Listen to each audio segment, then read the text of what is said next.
This is Novel Marketing, Episode 3. I'm James L. Rubart, And I'm Thomas Umstadt Jr. and this is the show for novelists who hate marketing but still want to become best-selling authors. So, NaNoWriMo is coming up, and a lot of authors are about to disappear for a month. But that brings up the question, Jim, what is NaNoWriMo? Very simply, NaNoWriMo is insanity. That's what Kill NaNoWriMo. yourself for a month in exchange for your craft. That's right. Kill yourself for a month. But essentially you do it, but it is a good kind of killing because what NaNoWriMo is it's novel writing in a month. It's National Write a Novel in a month. Department of Redundancy Department. But it's a chance for you to make a goal, and the word count is 50,000 words. So in the month of November, you're going to write 50,000 words on your novel. And the reason it works is not just the challenge of doing it, but it's set up so that you can have encouragement. So you're doing it with all these other thousands and thousands and thousands of people. And so sometimes that's the incentive that you need when you're reporting, this is my word count, this is how I'm progressing, and you're getting that encouragement from other people. That's one reason it really works for people. Yeah, we have a group here in Austin called Sit Down, Shut Up, and Write. And during during NaNoWriMo, they meet every single day for the month of November. And they all go to a coffee shop. They have like 30 minutes of chit chat, and then they sit down, shut up, and write. And if you're not writing or if you're chit chatting, someone comes and slaps you on the wrist or something. I don't know. There's some sort of punishment. But no, I love that. That is cool. I when I was working on my second novel, I had two other novelist friends, and they were working on theirs. They were on deadline as well, and so we decided we tweeted to each other. Every hour on the hour, here's my word count. Now here's my new word count. Now here's my word count. Nice. And knowing that they were going to tweet me in 15 minutes, that was a motivator to keep going. It's a great motivator. Although the downside of NaNoWriMo is that it can be hard to do marketing while doing NaNoWriMo. Yes, that's a problem. So what we're going to share with you are 6 tips to put your marketing on autopilot so you can look like you're still doing marketing when in reality you've locked yourself in your basement and not letting yourself out until you've written all 1,666 words for that day. But first, we want to share a warning. So putting your marketing on autopilot can be very effective for seasons when you need to focus, but it can also make you look like an uncaring jerk. And so what do I mean? Well, a good example of this is when Michael Jackson died. Michael Jackson died unexpectedly, and it, if you remember, completely dominated social media. Everyone on Facebook, everyone on Twitter, that's what they were talking about. There was shock, sharing of news reports. Right. Everyone, that is, except for the few people who had put their marketing on autopilot. And so everyone's talking about Michael Jackson dying, except for people who are tweeting these completely irrelevant. Self-promotional things. And they really did look like jerks. And so you have to be careful.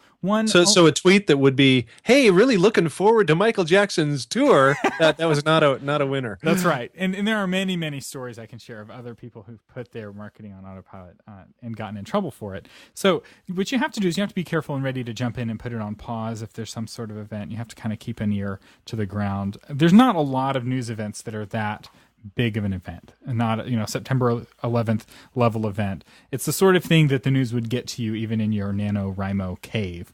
So my warning is be ready to put it on pause and only use it for brief periods of time here and there. Don't put it on autopilot all the time, especially if all you're doing is self-promotional type things. So That said, let's talk about how to put your marketing on autopilot, starting with thing number 1, Facebook. Believe it or not, if you have a Facebook author page, a business page, which is what I recommend for every author. We should specify that because there are probably some people going out there, well, I have a Facebook page, but it's possible you have a Facebook profile, which is different than a page. So Thomas, can you speak to that for just a second? Yeah, the easiest way to tell what kind of page you have, if you have friends, it's a profile, and it's an amateur personal page. And if you have likes, it's a professional business page. And right now on Facebook, and now this may change for those of you listening in the future, but right now on Facebook, you can only schedule posts on a professional business page. And if you have an author page, there's a little kind of clock target icon. You just click on it, and you can select what time in the future that post comes. So you can sit down for 30 minutes, write all of your Facebook updates for the whole month, schedule them, and then you're active on Facebook, or you look active, even though you're not. So another warning on this. do not make all of the posts about you. We're going to talk about this more in other episodes. You can listen to our episodes on social media. But if all you do is talk about you, no one's going to want to listen to you, especially if it's on Autopilot. Now, for some of you, you're like, I don't have a professional page, but I still want to put it on Autopilot. You can use a tool called laterbro.com. It's a free tool, and you can schedule posts even on your regular profile page, but you're going to get a penalty on Facebook for using a third-party page that will cause fewer people to see that post than if you had normally done it. As far as we know, there's no penalty on a professional page for scheduling your posts. So that's Facebook. The second thing you can put on Autopilot is Twitter. Now, the nice thing about Twitter is that there's no penalty for using Laterbro. And so you just go to laterbro.com, you can schedule and you can sign up and you can schedule your tweets to come out. Another tool for scheduling tweets, one that I actually use, is called Buffer. It's bufferapp.com. And we'll have the links to all of these sites in our show notes at novelmarketing.com. So you log in, you can look at them there. And that allows you to schedule your tweets to come out as well. So again, you batch and buffer all of the tweets that you're going to send, and then it automatically sends throughout the month. The third tip, is to set up an email autoresponder. So nothing kills authors' productivity more than receiving emails from people, especially if you've sent out some manuscripts and you're waiting for your agent to get back to you. Checking it every 5 minutes, that's like the worst recipe for getting email done. I know when I'm trying to email Jim and he's working on a deadline, his response time is about 2 or 3 weeks.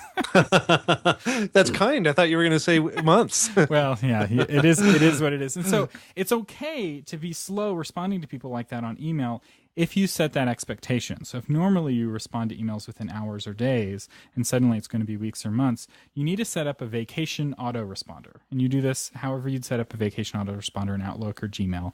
You can Google it to get the specific steps.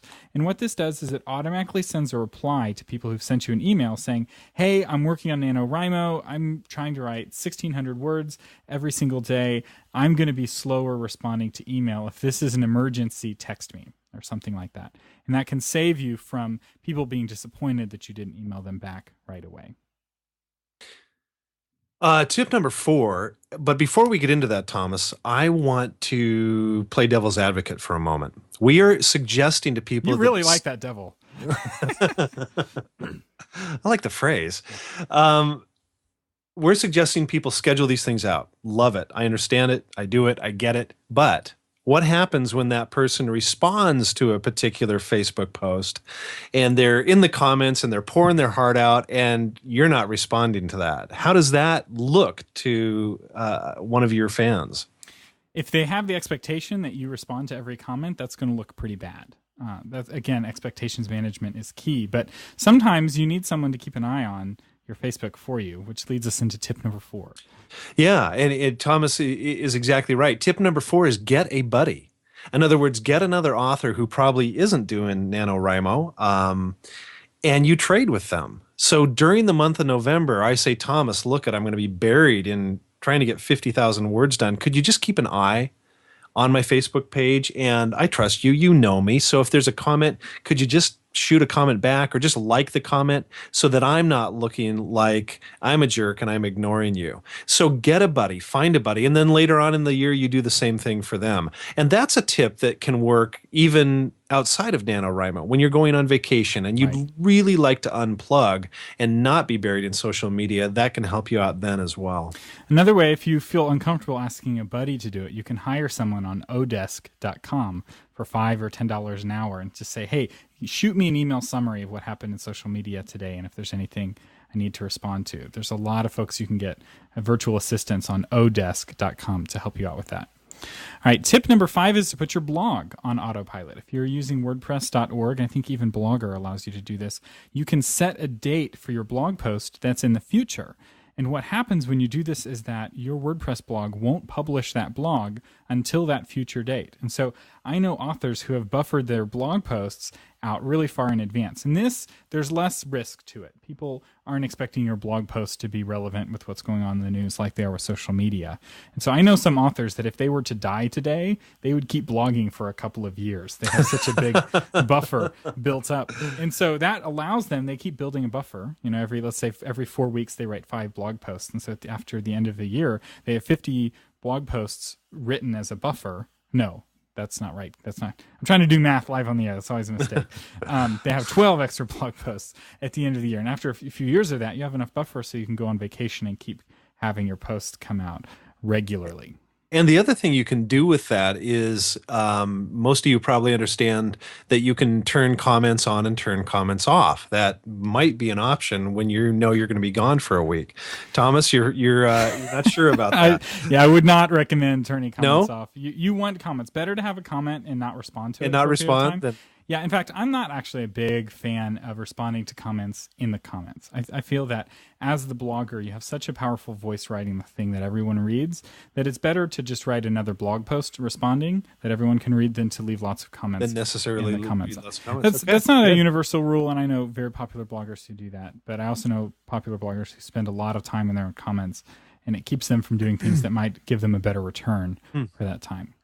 All right, the final tip is to schedule your email newsletter. If you're using an email program like MailChimp, which is what we recommend, and we'll be talking more about MailChimp in other episodes, MailChimp allows you to schedule even your email newsletters to come out at future dates. And so you can send out an email newsletter saying, hey, I'm doing NaNoWriMo this month. I'm not going to be as active. Here are some other bloggers I recommend that you watch, or here's some tips, or whatever it is that your newsletter is about.